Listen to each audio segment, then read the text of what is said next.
Sí, entonces, bueno, le damos comienzo a un nuevo encuentro del seminario ¿Para qué psicoanalistas en tiempos de inteligencia artificial? Dictado por Enrique Telemann. Bien, buenas noches, ¿cómo están? Volvimos de las vacaciones, así que volvemos a trabajar. A ver, no, no. Bueno, el- en la reunión de hoy vamos a retomar la cuestión de la lectura.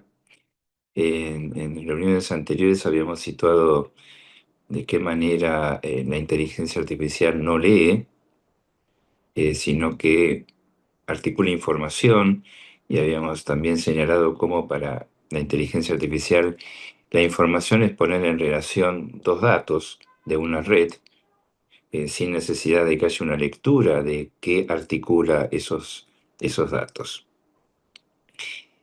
Eh, pero leer, por lo menos para nosotros, no significa articular información estrictamente, aunque no excluye eso, pero no es solo eso. Leer no es articular información, sino atender a lo no escrito en lo escrito. Esto es una fórmula, me parece bastante general, pero que la podemos soportar, sostener. Atender a lo no escrito en lo escrito. Es decir, no es solo relevar, por así decir, los cabos sueltos de una narración. Ahí sería leer lo que no está escrito. Leer los cabos sueltos sería articular un relato en términos de un saber. Sino que sería más bien aquello de lo que de un relato o de un texto se revela en tanto que no está dicho o no está escrito. Cuando hacemos una interpretación, una lectura en nuestra práctica, solemos decir algo que no estaba en el texto. A veces no, a veces es resaltar alguna palabra o alguna frase, pero muchas veces es ubicar que hay en lo dicho algo que no está dicho y que sin embargo puede ser leído.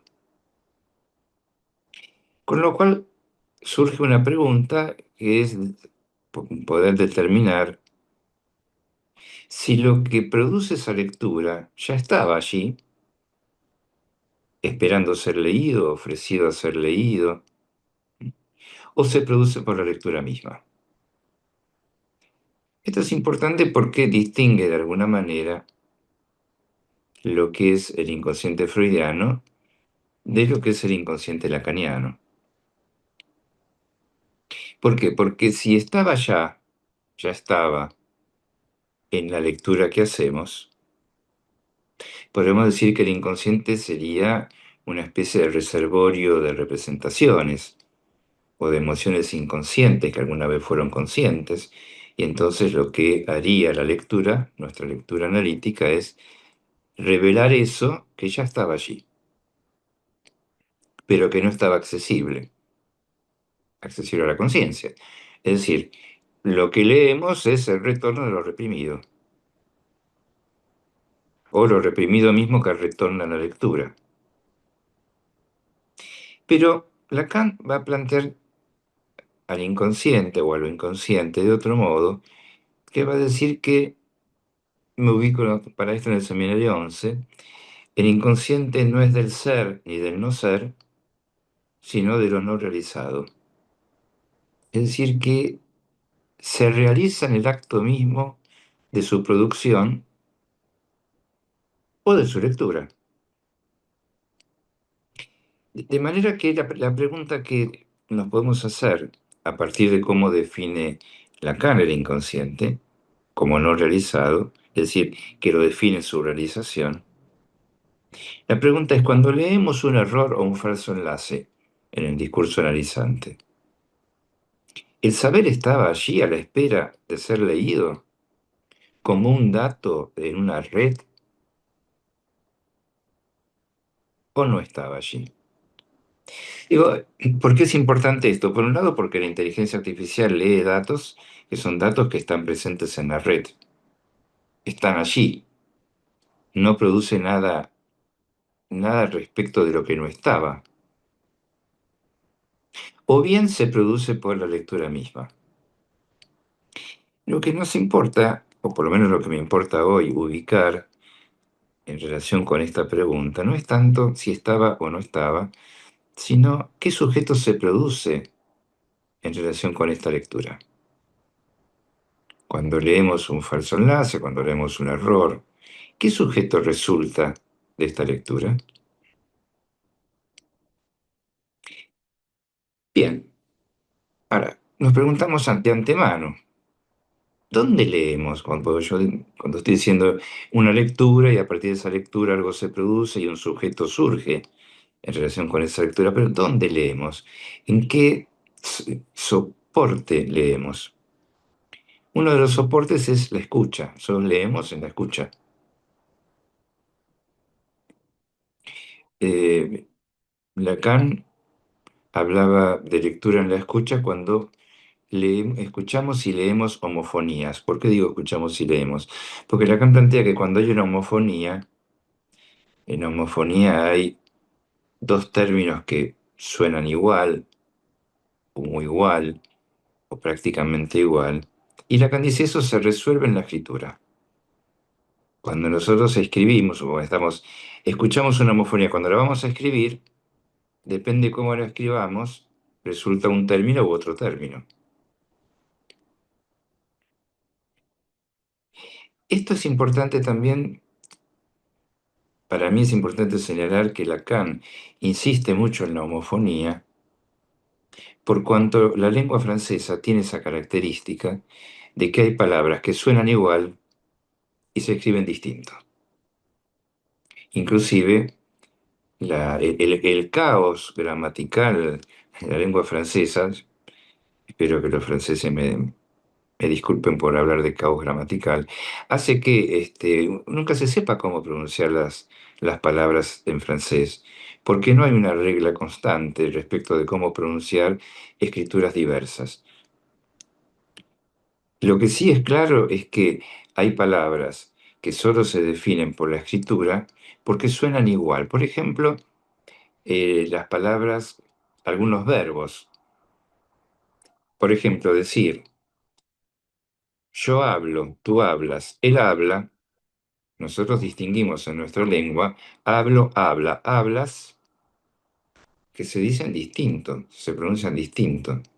Sin embargo, en el francés, je parle, tu parles, il parle, se pronuncia igual. Por eso el francés necesita el pronombre, porque si no, no sabemos qué persona del verbo está hablando. Pero también podemos leer en la escritura. Nosotros tenemos escrituras en las que podemos producir una lectura. Por ejemplo, la escritura nodal. Cuando hay un nudo, nosotros podemos leer en la escritura del nudo un falso enlace, un error de anudamiento. Pero también hay eh, escrituras de diversas lenguas en donde tenemos que proceder a leer agregando algo en nuestra lectura porque las letras de esos alfabetos no nos dicen exactamente cómo leerlas. Por ejemplo, la escritura hebrea, en la cual no se anotan las vocales, por lo menos la escritura hebrea antigua, o la escritura japonesa, que no son letras, eh, bueno, son ideogramas. Ahí tenemos una dificultad para leer, a tal punto que esa dificultad para leer es en la interpretación de, lo bueno hablar de Jean-Michel Bapro, la razón de los crímenes paranoicos de masas contra el pueblo hebreo, contra el pueblo japonés. Porque el paranoico lo que no tolera, lo que no tolera, bueno, no es que es una intolerancia, lo que no puede hacer es leer allí donde falta alguna determinación que le haga signo. ¿Cómo leer una letra o que no tiene, o una palabra que no tiene determinación de cuál es la vocal que la acompaña, por ejemplo, hace que uno pueda leer de modo, mejor dicho, que no lea, sino que interpreta esa escritura de modo paranoico. Bueno, menciona a Jean-Michel Bapro porque falleció hace un par de semanas. eh, es alguien que es uno de los que iban quedando, de los que trabajaron con Lacan en los últimos seminarios. Bapro es el que le acerca a Lacan eh, lo que él llamó el nudo borromeo generalizado. Es uno de los topólogos que trabajaron en el seminario de Lacan en los últimos años. Otros fueron Tomé y Suri. Suri falleció hace muchos años. Y Bapro, a diferencia de Tomé, eh, se interesó particularmente en el psicoanálisis, viniendo de la matemática y la topología. Tomé, en cambio, bueno, él siguió otro camino. Yo recuerdo haberlo conocido a Tomé y preguntarle cuál fue su interés en trabajar con Lacan, y él me contestó muy tranquilamente que no tenía ningún interés en trabajar con Lacan ni con el psicoanálisis. Él era topólogo y bueno, fue convocado por Lacan a trabajar con él. En cambio, Bapro siguió la ruta del análisis y si bien con su marca particular, él hablaba del analista topólogo, su marca particular, su trabajo particular era trabajar con los nudos, tenía una teoría de la lectura muy particular. Muy particular, quiero decir, muy particularmente aceitada, que era que el paranoico no lee. Que el paranoico se guía por los signos, todo le hace signo y por lo tanto no hay ninguna dialéctica de lectura que haga, por ejemplo, cierta duda entre las homofonías. ¿Escuché esto o escuché lo otro? Y esto es importante para nosotros en este punto de qué significa leer, porque leer supone, desde Freud, y particularmente con Lacan, leer en la diferencia, leer en las diferencias. Nosotros cuando pensamos en leer, y cuando pensamos en leer en la escucha, siempre hay al menos dos textos para poder leer. Si es un solo texto, ahí no hay nada para leer. Siempre se lee la diferencia entre un texto y un otro, y otro texto. Por eso pedimos asociaciones, por ejemplo, en los sueños.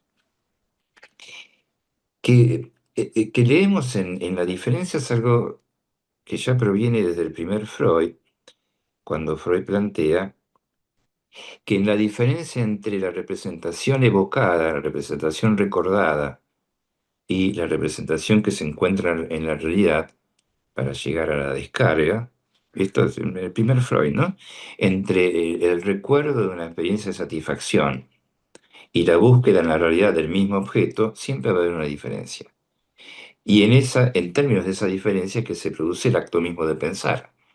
Pensar es pensar desde la diferencia. Por eso va a decir Freud, por ejemplo, que cuando dos personas piensan exactamente igual, es seguro que una piensa por los dos, ¿no? Siempre el pensar es un pensar en términos de diferencia. Entonces podemos decir que la paranoia consiste en una imposibilidad de leer. No toda imposibilidad de leer conduce a la paranoia, sin embargo, ¿no? También puede conducir a un desconocimiento. El desconocimiento yoico también supone una dificultad en la lectura. Para nosotros, eh, leer supone particularmente leer entre líneas. Cuando nosotros leemos un texto, sea cual fuere, ¿no? El texto de una novela, de un cuento, el texto del relato de un analizante, leemos entre líneas. No leemos las líneas solamente, sino que entre una línea y otra se produce siempre queda algún resquicio, alguna falta, algo no dicho, donde nosotros situamos nuestra lectura.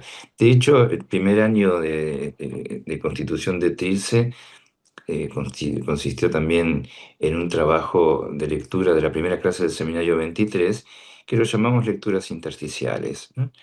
Leer entre líneas son lecturas que siempre son singulares, ¿no? Como cada análisis es singular. ¿no? La lectura que el analista hace del decir analizante siempre es singular. Y es singular necesariamente porque articula en esta lectura el saber textual y el saber referencial. ¿Qué es el saber textual? El saber textual es el que está en el texto, en lo que está efectivamente planteado allí en un texto. El saber referencial es la referencia a la que ese texto remite. Lacan sostuvo que había que hacer hincapié en el saber textual y no en el referencial. Pero yo me permito poner en cuestión que esto sea algo que siempre ha de ser así, porque para que se pueda producir una lectura textual, tiene que haber una referencia instalada. ¿Qué quiere decir la referencia instalada? Primero, determinar para cada analizante cuáles son los significantes privilegiados, los significantes que lo representan, y eso constituye una referencia. Si su hermano se llama Juan, si su hermana se llama Matilde, si no sé, llegó al país en tal año, esos significantes constituyen la referencia a partir de la cual nosotros podemos escucharlo y leerlo. Porque si una vez en lugar de decir que su hermano es Juan, dice que su hermano es Pedro, si no es por esa referencia inicial, nosotros no podemos decir que allí hubo un error o un lapsus. Es decir, es escuchando al analizante, escuchándolo más bien en los tiempos de entrevista, que van apareciendo esos significantes que constituyen la referencia de su análisis. No, porque nosotros, cuando alguien viene y dice, me llamo Juan y nací en el 82, nosotros no le pedimos un documento de identidad para verificar eso. Lo que nos dice funciona como referencia. Y por otra parte, cuando escuchamos al analizante, antes de empezar a intervenir interpretando, como ¿no? Seguimos la regla freudiana, hasta que no se establece la transferencia, no interpretamos. Pero ¿qué quiere decir que se establece la transferencia? Quiere decir, desde esta perspectiva, que nosotros podemos ubicar cuál es la otra escena, la escena de la enunciación, que se corresponde con los dichos del analizante. Esa lectura de la escena, de la otra escena, la escena fantasiosa, podríamos decir, o fantasmática, si se quiere, constituyen también la referencia desde la cual escuchamos.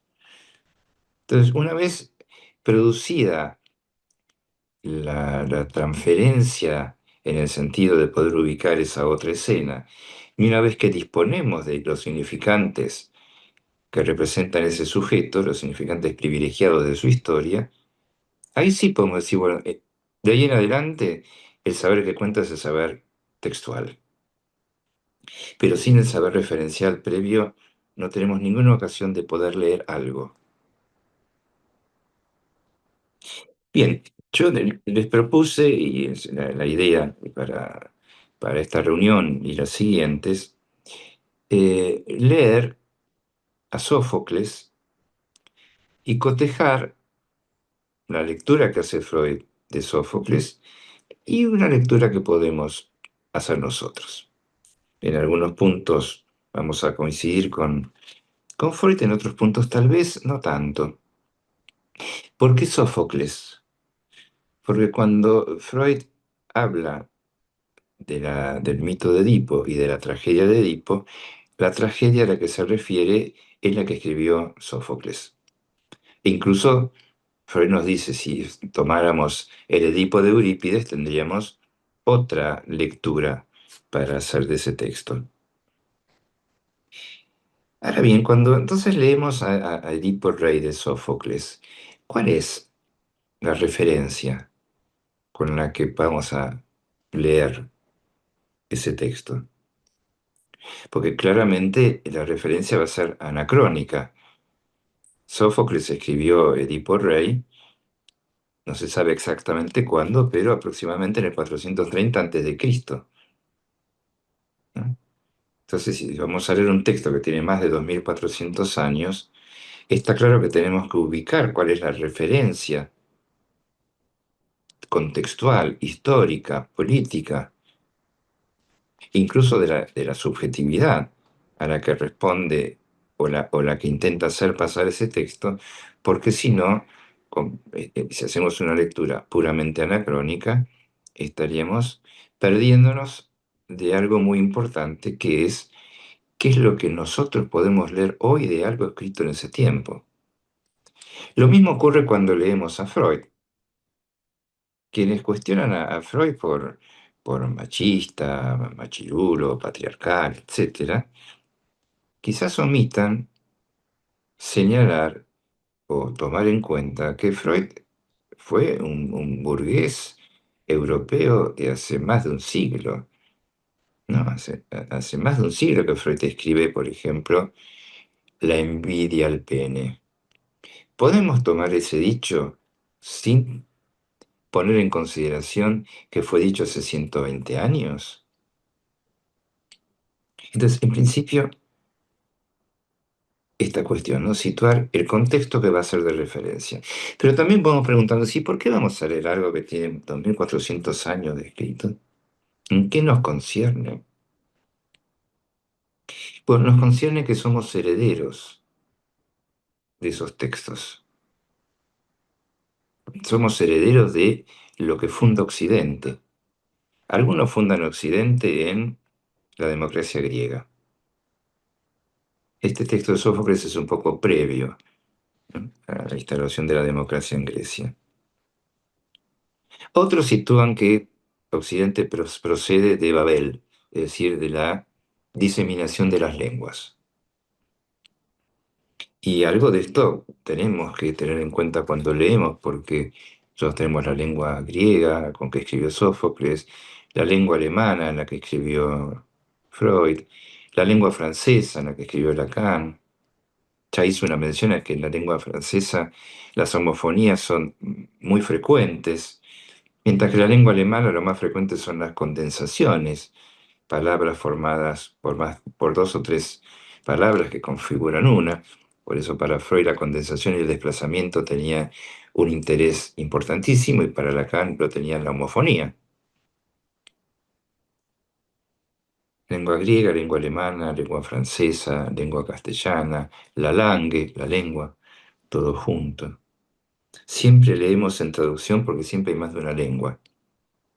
Entonces, otro punto para ubicar qué quiere decir leer, qué es para nosotros leer, es que siempre hay más de una lengua cuando leemos. Incluso cuando leemos en el discurso de un analizante que habla nuestra propia lengua, nunca es la misma lengua. ¿Por qué nunca es la misma? Porque en principio, como les decía, los significantes que constituyen la referencia del decir analizante no son los mismos que los nuestros. No hay universo de discurso y no todos los significantes significan lo mismo para todos o tienen la misma pregnancia para todos. El analista, cuando escucha si la cosa va bien, escucha los significantes que resaltan, que resaltan a la escucha, pero porque conciernen al analizante. El analista no hace resonar los significantes del analizante con los suyos propios. Al menos no debería, ¿no? Cuando Freud lee Edipo, el Edipo de Sófocles, esto lo comenté la vez pasada, él se pregunta por qué el Edipo de Sófocles nos conmueve tanto todavía hoy. Así como hoy todavía cantamos, hoy todavía reímos, hoy todavía leemos el Edipo de Sófocles. ¿Por qué? Porque según Freud, en el relato del Edipo, se transmite algo que ya está en cada uno de los neuróticos, que es el complejo de Edipo. Mejor dicho, él nombra complejo de Edipo a eso que están en los neuróticos, y que si el Edipo de Sófocles tiene tanta pregnancia es porque esa verdad de cada cual está ya funcionando y por eso consuena y resuena lo que Sófocles transmite. Ahora, ¿cómo se ha transmitido eso? ¿Cómo llega el Edipo de Sófocles en la visión de Freud, ¿no? En la producción de Freud? ¿Cómo llega a hacernos resonar en algo que ya está en nosotros? ¿Cómo se transmitió esto? Yo deslizo la pregunta hacia otra, que es un poquito distinta, distinta incluso al modo en que Freud lo plantea. Pregunto, ¿Edipo es la estructura? Digamos, el complejo de Edipo es la estructura. Es decir, que el varoncito desea a la madre libidinalmente y se pelee con el padre y tenga fantasías de asesinato. ¿Eso es la estructura? ¿O el complejo de Edipo, tal como Sófocles lo plantea, resulta un modelo apto para transmitir datos de la estructura? Es decir, el complejo de Edipo, ¿es la estructura o es un modelo que nos permite imaginarizar problemas de estructura? Uno podría preguntarse, bueno, uno, esto ha sido preguntado, ¿por qué Freud prefirió Edipo y no Antígona para ubicar lo que es de la neurosis?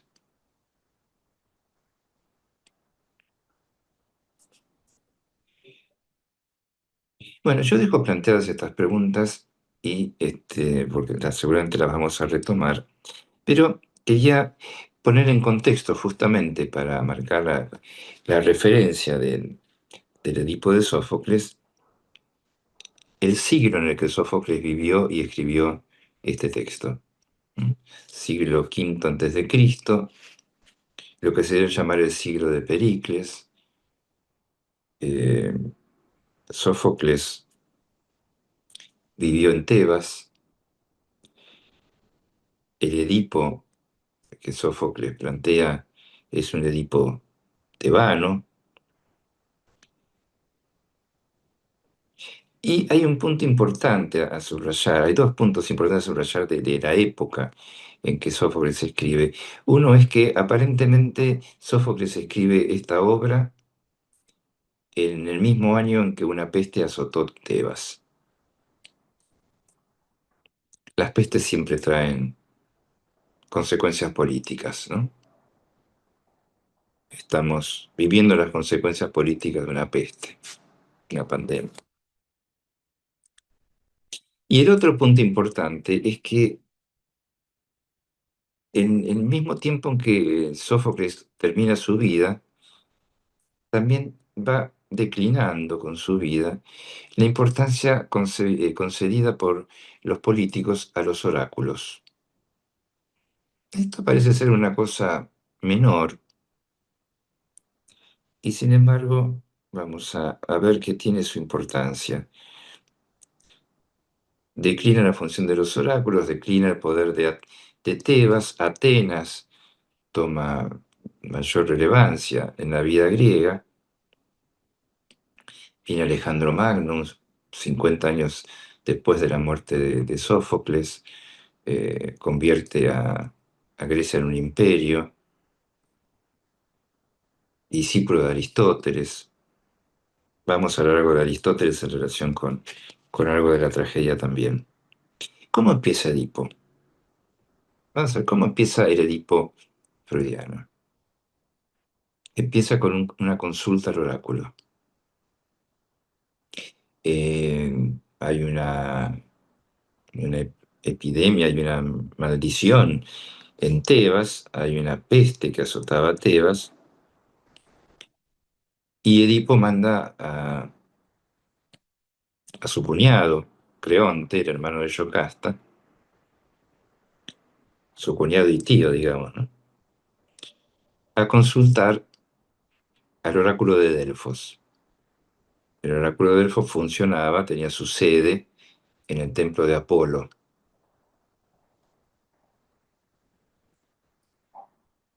En esa época se consultaba al oráculo, no a la inteligencia artificial. ¿No? Hoy los políticos consultan a la inteligencia artificial. ¿Qué diferencia? ¿Qué diferencia hay entre la consulta a la inteligencia artificial y la consulta al oráculo?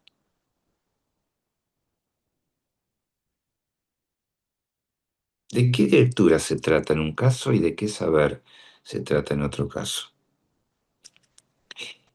La diferencia más importante entre la respuesta que puede dar el oráculo a una pregunta y la respuesta que puede dar la inteligencia artificial, porque no sé si ustedes saben cómo funcionaba el oráculo.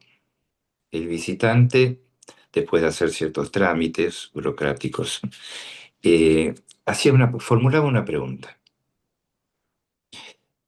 Se la formulaba a una pitonisa.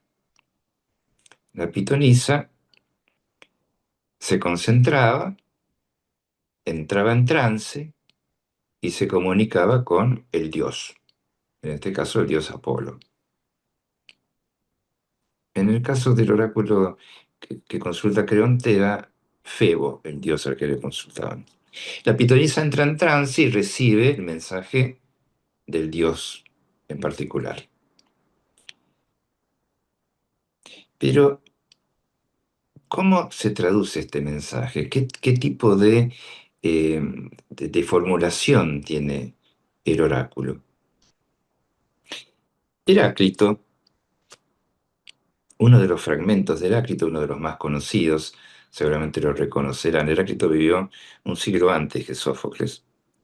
Heráclito, si la traducción está buena, yo consulté dos o tres y son muy parecidas, dice, el señor cuyo oráculo está en Delfos no dice ni oculta, sino que indica por medio de signos. El señor cuyo oráculo está en Delfos no dice ni oculta, sino que indica por medio de signos.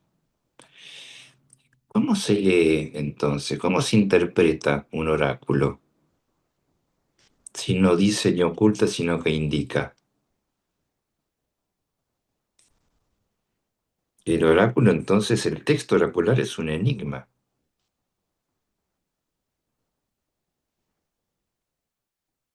La inteligencia artificial nunca ofrece enigmas. ¿Mm? Punto uno tal cosa, punto dos tal cosa, conclusión tal cosa. Es asertórico el resultado de la inteligencia artificial, no es enigmático,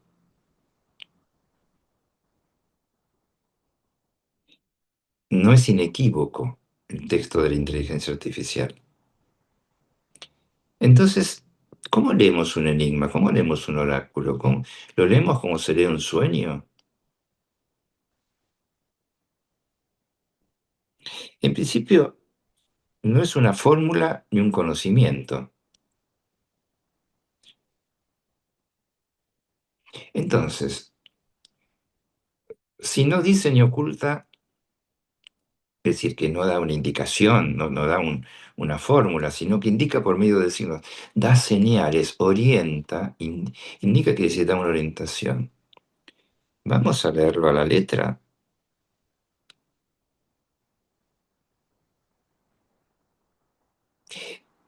Esta cuestión parece que no tiene relevancia, pero es importante, porque Edipo consulta al oráculo por la peste que azotaba a Tebas. Él tenía su lugar en Tebas. Supongo que todos conocen la historia, pero no está mal repetirla. Tebas había sufrido otra peste y se decía que quien resolviera los enigmas que planteaba la Esfinge iba a poder entrar a Tebas, casarse con la viuda de Layo, que había sido el mandamás y que había sido asesinado en un cruce de caminos, y que iba a reinar y la peste iba a terminar. Eh, la Esfinge le dice que tiene que resolver un acertijo, que es ¿Qué ser viviente camina cuando en cuatro patas, luego en dos y luego en tres? Edipo resuelve la cosa muy fácilmente. Dice, el bebé gatea en cuatro patas, cuando es adulto camina en dos y cuando es viejo se apoya en un bastón como la tercera pata. Y después le dice, ¿cuáles son las dos hermanas que se suceden una a la otra? Y Edipo rápidamente dice, bueno, el día y la noche. La Esfinge se aterroriza por la sagacidad de Edipo y se tira al vacío. Bueno, y Edipo entra a Tebas, se casa con Yocasta, tiene cuatro hijos, son todos felices, hasta que vuelve otra peste. Pero Edipo mismo había sido, en su recorrido para llegar a Tebas, objeto de una lectura del oráculo. Cuando, esto también ustedes lo saben, pero lo reitero porque voy a agregar algo que quizás no sepan, al menos yo no lo sabía. Cuando, cuando Layo y Yocasta van a tener a ese hijo que después resulta ser Edipo, consultan a un oráculo que les dice, tu hijo te matará, le dice Layo, y se casará con tu esposa. Bien, ¿qué hace Layo? ¿Qué hacen Layo y Yocasta? Bueno, le atraviesan los tobillos, y lo atan de los tobillos para arrojarlo a su muerte. De ahí que Edipo quiere decir tobillos hinchados, ¿no? Pero el sirviente que tenía que cumplir con eso de arrojar a Edipo por allí, se conduele, la Hilflosigkeit freudiana, ¿no? El desamparo, y entonces se lo entrega a un campesino. Y el campesino se lo lleva a los reyes de la Macorodan, donde que eran Pólibo y su esposa. Y así es que Edipo no muere. Ahora bien, fíjense que Layo y Yocasta interpretan el oráculo textualmente. Textualmente. No lo toman como ni dice ni oculta, sino que indica. Sino que lo que dice el oráculo es lo que va a ocurrir. Entonces aquí tenemos dos maneras de leer el texto, la palabra griega. Uno es de una manera literal, profética, lo que dice es lo que va a ocurrir a la letra, podemos decir, que es como toman Layo y Yocasta el oráculo, o de una manera metafórica, ni dice ni oculta, sino que indica. Según como leamos el enigma oracular, vamos a tener dos destinos muy distintos, ¿verdad? Lo que no, lo que yo no sabía, me enteré leyendo algunos textos sobre la tragedia de Edipo, es que qué había sido de la vida de Layo antes de esto. Porque nosotros tenemos la idea de, hoy qué barbaridad lo que hizo Edipo de matar al padre, acostarse con la madre, todo, ¿no? Lo que no tenemos muy en cuenta es que estas cosas en la Grecia de esa época eran habituales. Layo fue contratado para enseñarle, para ser el maestro de un muchacho llamado Crisipo. Y fue tan buen maestro que además le enseñó las artes de la sodomía, es decir, lo violó. Dice el mito, ¿no? Crisipo no soportó esa vejación y se suicidó.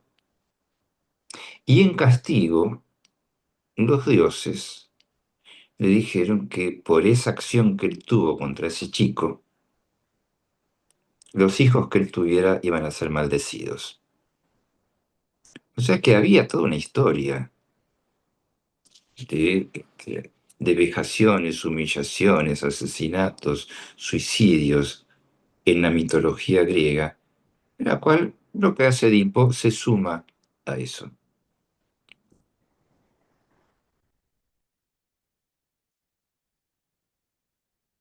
Bueno, quizás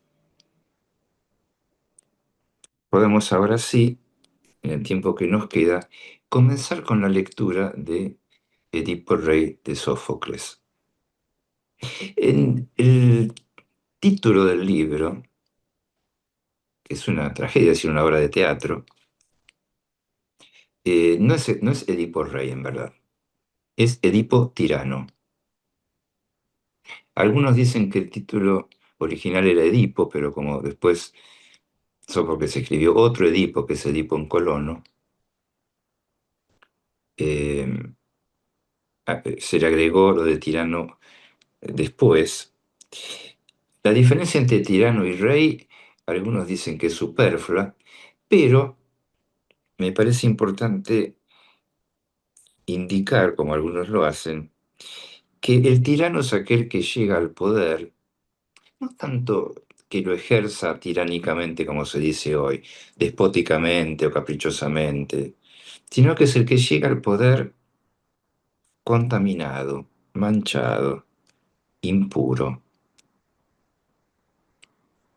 Edipo llega al poder por resolver los enigmas de la Esfinge, pero llega impuro o manchado por la historia de, sin saberlo, haber asesinado a quien era el gobernante de Tebas, pero también manchado por la historia familiar, por el crimen de Layo, por el oráculo que decía que él iba a cometer esos crímenes, de los cuales Edipo intentó huir, porque en efecto cuando Edipo se entera del oráculo, huye de la tierra que gobernaba Pólibo para evitar matar al padre y acostarse con la madre. Y es así entonces que llega manchado, impuro, contaminado a Tebas. Entonces veamos, voy a leerles, primero ubicar que la escena de Edipo Tirano sucede a la salida del palacio en Tebas, con el pueblo reunido, llaman los suplicantes, estaban suplicando porque con la peste que azotaba Tebas, había inundaciones, había baño de sangre, había infertilidad y había sequías. Entonces comienza la obra con Edipo preguntando qué hacen allí, los suplicantes, por qué están allí, y el primero que abre es un sacerdote. El sacerdote le dice que la ciudad sufre el embate de un fuerte temporal y no puede levantar su cabeza del fondo de sus olas de sangre, perece en los frutos abortados de la tierra, perece en los rebaños de vacas y en los partos sin hijos de las mujeres, y además el Dios lleva fuego y peste odiosa a la ciudad. Eh, el sacerdote lo convoca a Edipo, dice no porque lo cree igual que los dioses, sino porque siendo el primero de los hombres, en los azares de la vida y la conciliación de los seres celestiales. Es decir, como que ubica en Edipo a alguien que puede intervenir entre el pueblo y los dioses. Dice, porque viniste a la ciudad de Tebas y nos libraste del tributo que pagábamos a la dura cantora. La dura cantora era la Esfinge, ¿no? Entonces él es el salvador de Tebas y ahora el sacerdote dice que puede lograr volver a salvarlo, a salvar a la ciudad. ¿Qué dice Edipo? Bueno, que él conoce los males de los que están, por los que suplican, que el dolor lo afecta también a él, es decir, que él no está alejado de los efectos de la peste, que llora por la ciudad y también por él. Y que entonces envió a Creonte, su cuñado, al templo de Apolo, para quien quiera qué hacer o decir para salvar a la ciudad. Y agrega,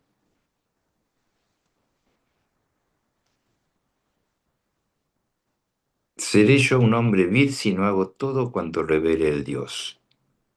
Es decir, ahí hay algo que ya podemos empezar a plantear como posición ética de Edipo. Él hará todo lo que ordene el Dios, o revele el Dios. Ahora bien, si el oráculo no dice ni oculta, sino que indica por medio de signos, lo que revela el Dios tiene que ser interpretado. Bueno, en eso vuelve Creonte y le pregunta, bueno, ¿cuál es la respuesta? Porque recuerdan que el oráculo responde a una pregunta. Creonte le dice, si deseas oírla estando delante de ellos, puedo hablar, y si no, vamos adentro. Y Edipo dice, habla ante todos, pues es por estos más que por mí mismo, por quienes tengo el dolor. La frase es interesante por dos cuestiones. Primero, porque se revela como un político, es decir, el pueblo tiene que enterarse de lo que indica el Dios, pero también habla de su propio dolor y para su propio dolor, u- a su propio dolor lo ubica en un término que para nosotros es muy conocido, que es la psique, si tiene dolor en el alma. Es decir, que Edipo tiene una psique, no es solamente un tirano, podemos decir, tiene su subjetividad.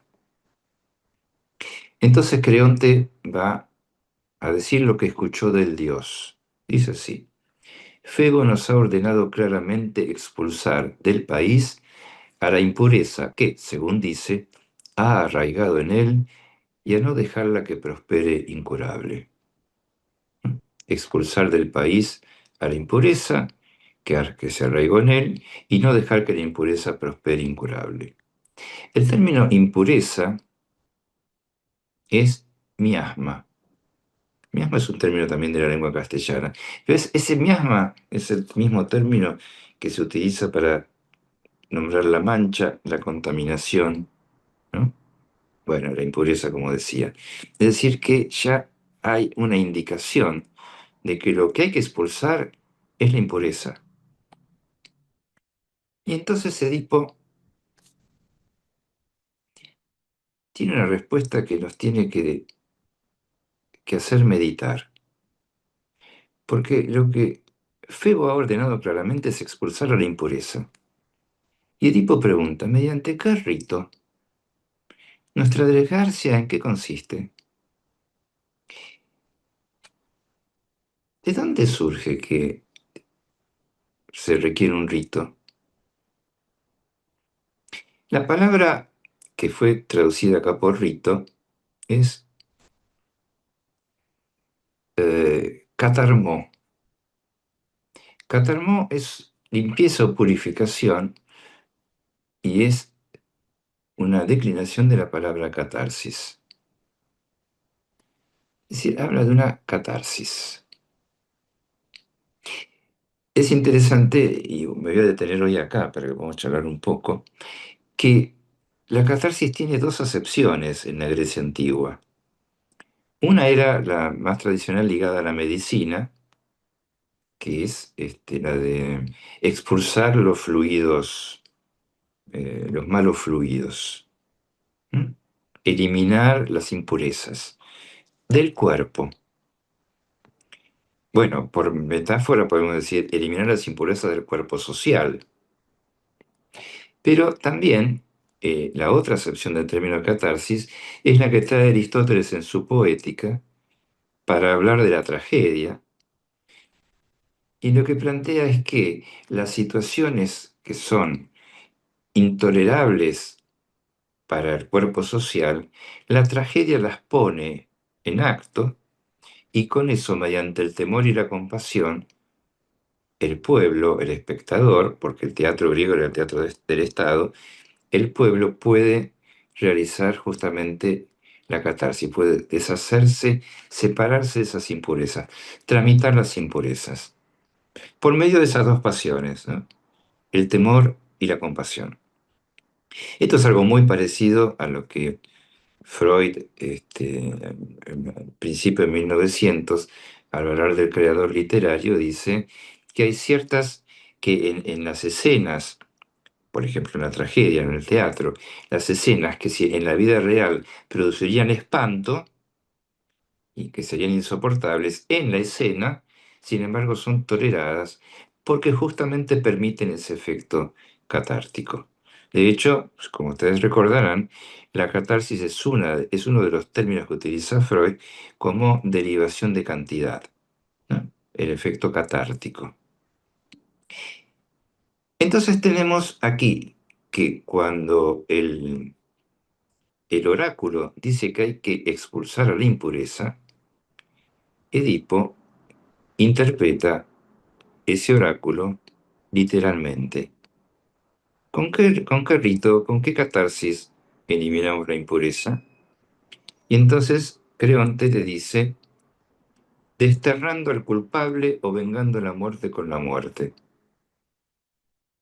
Bien, o sea que localiza en el Creonte, en su discurso, en su interpretación, que hay un culpable.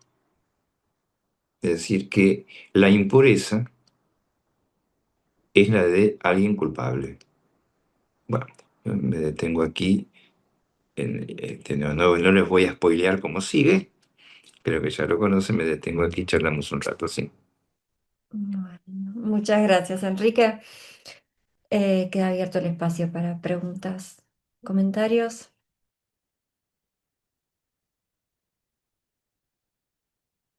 Quien quiera tomar la palabra, adelante.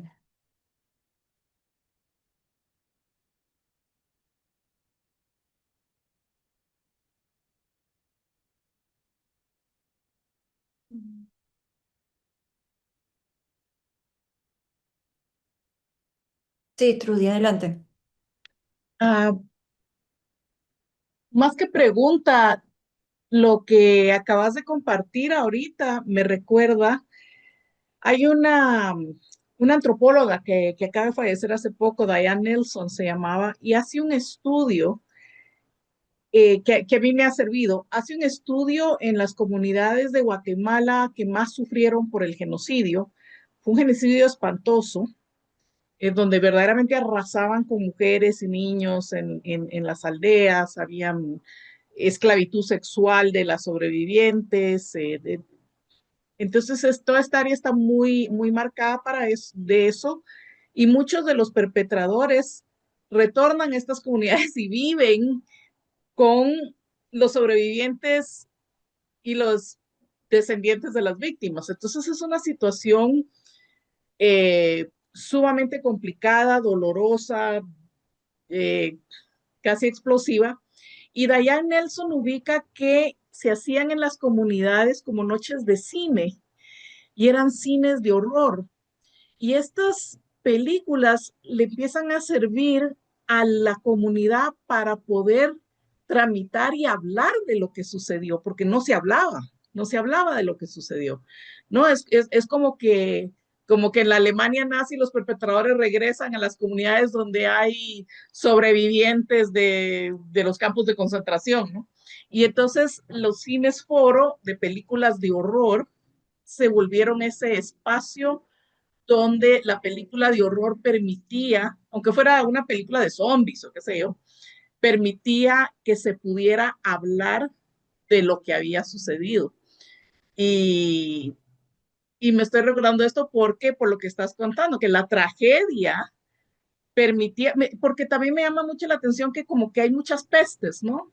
Como que cada tanto había una gran peste que ha de haber causado horror y miedo, no sabían qué hacer, se moría el montón de gente, porque los dioses nos están haciendo esto, qué sé yo.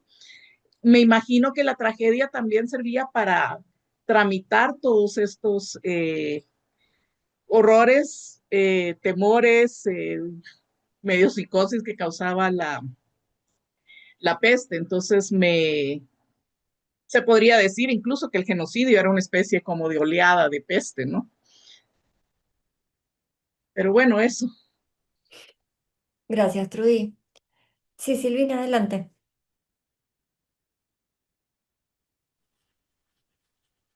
Bueno, me fui para algunos lugares.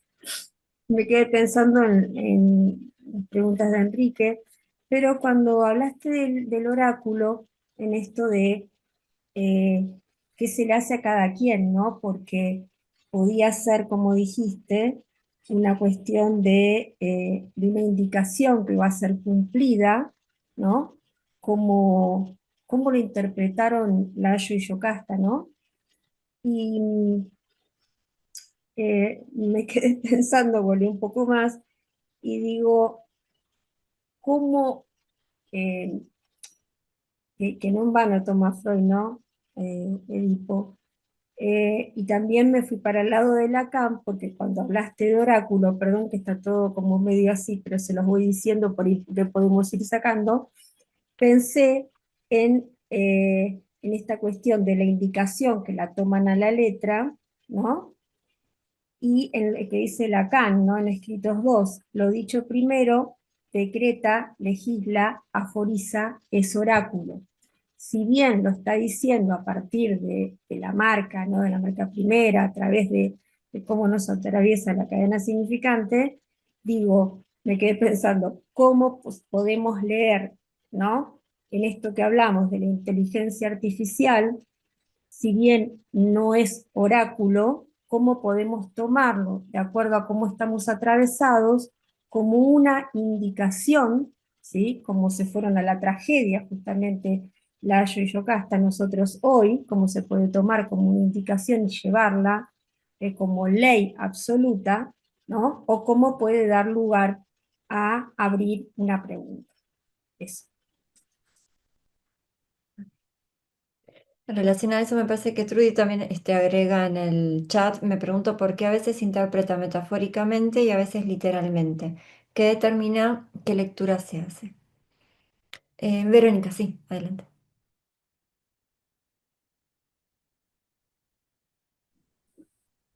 Ahí estás. Buenas noches. Eh, bueno, muy interesante eh, traer me parece, esta lectura de la tragedia griega y en relación a Freud, muchos aportes, eh, porque bueno, uno ha escuchado varias veces clases respecto a esto, pero creo que como justamente no somos los mismos, cada vez podemos leer o podemos ir a leer diferentes cosas. Eh, en relación a las preguntas que quedaron planteadas por vos, Enrique, yo al menos señalé tres que me imagino que se van a seguir desarrollando. Eh, si no llega esto del complejo de Edipo, y de hecho no llega en el psicoanálisis, creo que para cada uno esto habrá significado lo que significó, pero bueno, ¿cómo se transmitió?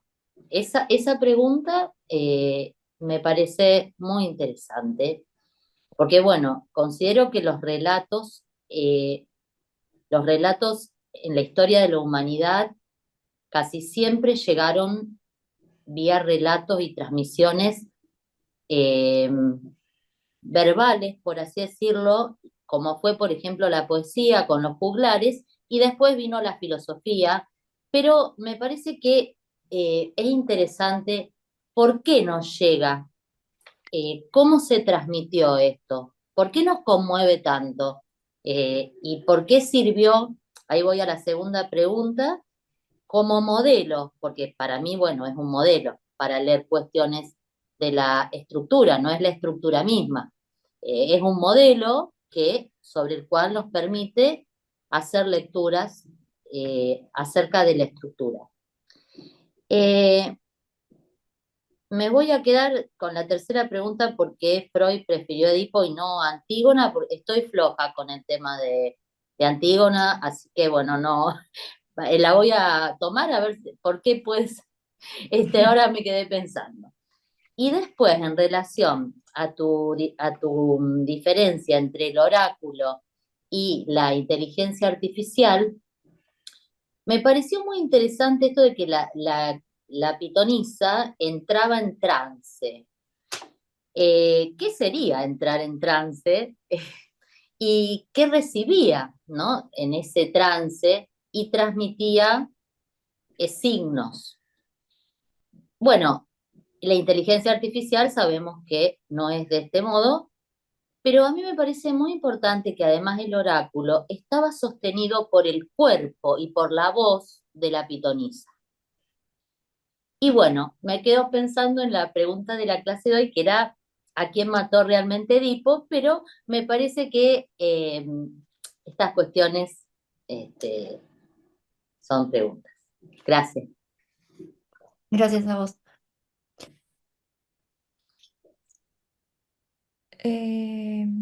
Sonia, ¿levantaste la mano? Sí, adelante. Enrique, seguimos, ¿no? Perdón. Sí, dale. Sí, Sonia, adelante.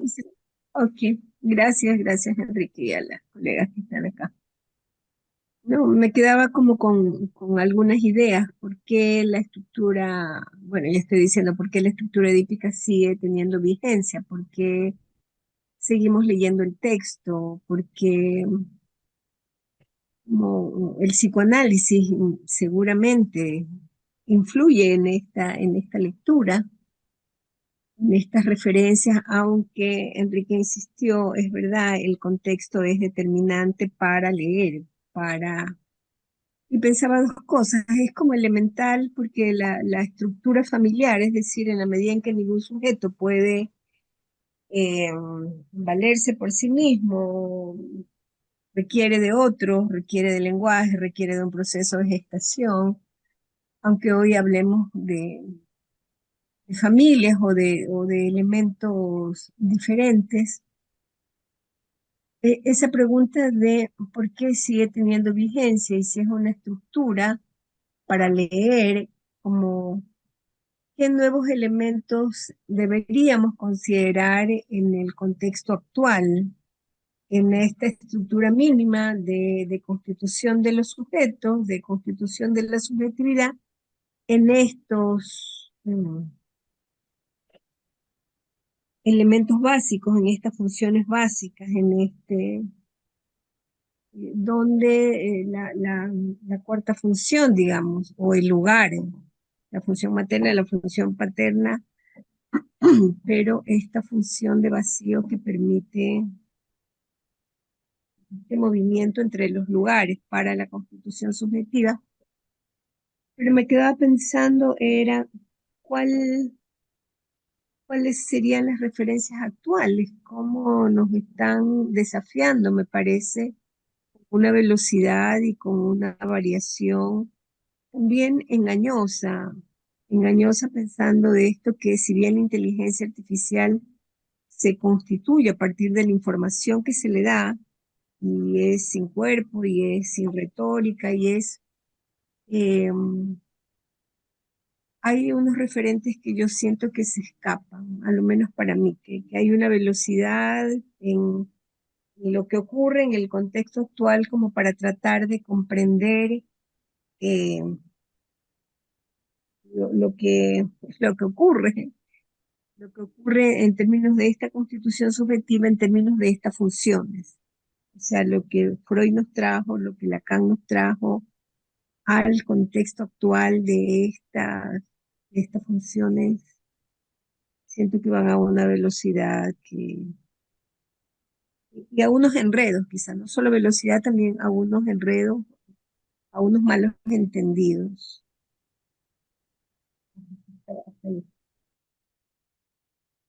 Gracias, Sonia. Sí, Marcela. Sí, ¿qué tal? Sí, bueno, me encontré la exposición. No, quería preguntar algo que dijo Enrique, en relación que no sabía tampoco, en relación a que si, tal como dijiste, si Edipo es el que pregunta qué tragedia y qué ritual. No entendí eso, ¿no? Si es él el que se pregunta o era una pregunta tuya, ¿no? Después pensé que esto de creer en el signo que vos habías dicho, ¿no? No dialectizarlo tenía que ver con la certeza, por ahí me lleva al tema de la psicosis, ¿no? De que creer en la certeza, ¿no? Y no poder dialectizar. Y después yo hace mucho, esto quería compartirlo, no hace muchísimo, cuando recién estaba así como leyendo cosas de psicoanálisis, leí una lectura, ¿no? De Edipo, sin conocer mucho el tema, una interpretación, y lo que decía era que el tema de Edipo, de la tragedia, de lo que se transmitió, era que era el encontrarse en el camino de Edipo con, bueno, el que le iba a dar una respuesta, que ahí se desencadenaba la tragedia. El tema del encuentro en el camino, lo que nos puede pasar a todos, el encuentro casual y azaroso. Y ese tema azaroso del encuentro en el camino, bueno, determinó la tragedia. Esto me hace pensar en el curso que diste, ¿no? También del azar y del determinismo, ¿no? Porque también el oráculo tiene que ver con el destino, ¿no? O sea, lo que decía el oráculo determinaba el destino. Y por ahí el azar es lo que, bueno, nos puede desviar o no del destino. Y después, ¿por qué por ahí pensaba nos impacta tanto la tragedia de Edipo? Por lo que leí, creo que Freud lo tomó de los sueños, ¿no? Esto de matar al padre, casarse con la madre, lo tomó de un sueño. Y en ese sentido pregunto si es un real, ¿no? Porque también esto de lo intolerable, que sería, bueno, el incesto, que pasa al teatro y a la tragedia para que sea tolerable, pienso si, bueno, si es esto, si es lo intolerable y lo real del sueño del parricidio, ¿no? Digamos de una manera, y de lo que no causa, y si tenemos algo que ver eh, con eso, ese tema de Edipo que apareció en los sueños de Freud, ¿no? Y que con respecto al padre y que derivó en Edipo. Bueno, no sé si se entendió, pero era esto más o menos. Gracias, Marcelo. Sí, nada. Bueno, Bueno, eh, muchas preguntas, muchos comentarios, gracias por todos ellos. Yo voy a retomar esto en las siguientes reuniones, indudablemente. Voy a puntuar nada más algunas cuestiones. Por ejemplo, una que traía Strudy de las noches de cine de terror o de horror. Claro, traías lo de la puesta en escena. La puesta en escena permite justamente tramitar algo del orden del horror sin horror. Es decir, que la distancia entre la escena y la realidad permite esa tramitación. Eh, lo mismo como traía Marcela, la cuestión del sueño. En el sueño se puede soñar con algo tremendo. Freud se plantea la responsabilidad moral por el contenido de los sueños, pero los sueños son. De todos modos, en el sueño hay una puesta en escena. También es más tolerable soñar que vivirlo. Pero digo, lo pongo así nada más por ahora porque en la mención al sueño y al sueño incestuoso es algo que está en la tragedia edípica, en la tragedia que escribe Sófocles. Particularmente Yocasta, la que se refiere a cómo hay que tomar un sueño incestuoso. Pero bueno, lo dejo para la próxima. Un poquito de suspenso hay que dejar, ¿no? Silvina, ¿qué distingue o cómo distinguir o cómo situar si tomar el oráculo a la manera literal o a la manera metafórica? Bueno, por supuesto, eso eh, en cada ocasión se produce una cosa o la otra, De hecho, la puesta en escena misma de la tragedia es metafórica. Es decir, cuando el- la peste que azotó a Tebas es trabajada como la impureza que azota la ciudad, se metaforiza la peste con la impureza del alma. Ahí ya hay una lectura metafórica que hace el propio Sófocles, de modo tal que la peste que azota el cuerpo social se la pone en relación metafórica con la peste que azota al cuerpo biológico. Me importa la pregunta que haces porque la intervención del analista tiene ribetes oraculares. Y no es lo mismo tomar la intervención del analista al estilo profético que al estilo oracular. Es decir, ¿qué me quiso decir? Sería una reacción similar a la... ¿Qué dijo el oráculo? Eh, la pitonisa entra en trance, sí, Verónica, con el cuerpo y la voz. Esto es algo sumamente actual. En las iglesias pentecostales, la experiencia de entrar en trance remeda a esta experiencia de las pitonisas en la iglesia antigua. Entran en trance y se supone que transmiten algo de los dichos de los dioses. Eh, bueno, el cristianismo recupera en alguna de estas iglesias el paganismo griego, ¿no? Es lo que Freud también nos habla. Eh, ¿Cómo se transmitió? Yo no voy a avanzar por ahí porque es una pregunta muy compleja. ¿Cómo se transmiten las cosas? Freud tuvo su enfrentamiento con Jung al respecto, ¿no?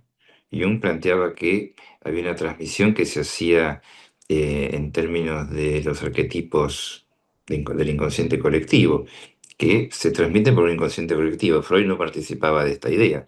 Sin embargo, queda la pregunta, que no la podemos responder nosotros. ¿Se transmite por un relato? ¿Se transmite por los genes? ¿Se transmite? Qué sé yo, no lo sabemos. Sonia, estamos leyendo algo de hace 2300 años y traes la velocidad de hoy, ¿no? Qué contraste. Y sin embargo, cuando hablamos de estructura, la estructura y el tiempo, bueno, esto nos remite al seminario del año pasado, ¿no? Del espacio-tiempo del sujeto, ¿no? Para pensar. ¿Y qué más? El azar en el medio del camino. Vamos a trabajar no solo Edipo Rey, sino también Antígona y Edipo en Colono, porque en Edipo en Colono es donde más claramente Sófocles trae la cuestión del destino. Es decir, no es un encuentro azaroso. El destino puso ese azar, eso que aparece como azar. Esto es la lectura, podríamos decir, casi cristiana, ¿no? Podemos decir, ya en el Génesis estaba prefigurada la llegada de Cristo. No hay nada azaroso en lo que tiene que ver con lo religioso. Entonces, el encuentro azaroso en el cruce de caminos, en verdad estaba predestinado. Esto es así en términos de la historia que nos concierne, la historia de la humanidad que nos concierne, hasta el momento en que Napoleón se encuentra con Goethe y le dice a Goethe, pero basta con el destino para los héroes. Tenemos que pensar que el destino es la política, ¿no? Freud después va a tomar ese dicho transformándolo para decir el destino es la anatomía, pero la cuestión del destino está totalmente puesta en cruz respecto de lo azaroso. Si creemos en el destino no hay ningún azar. Eh, bueno, yo diría que por hoy dejamos estas preguntas, algunas con alguna indicación y algunas más abiertas. Les sugiero que lean la primera parte de Edipo Rey. Así cuando nos volvemos a encontrar estamos más en tema, más al modo en que a veces conviene leer también los seminarios o los escritos de Lacan, párrafo por párrafo. ¿Sí?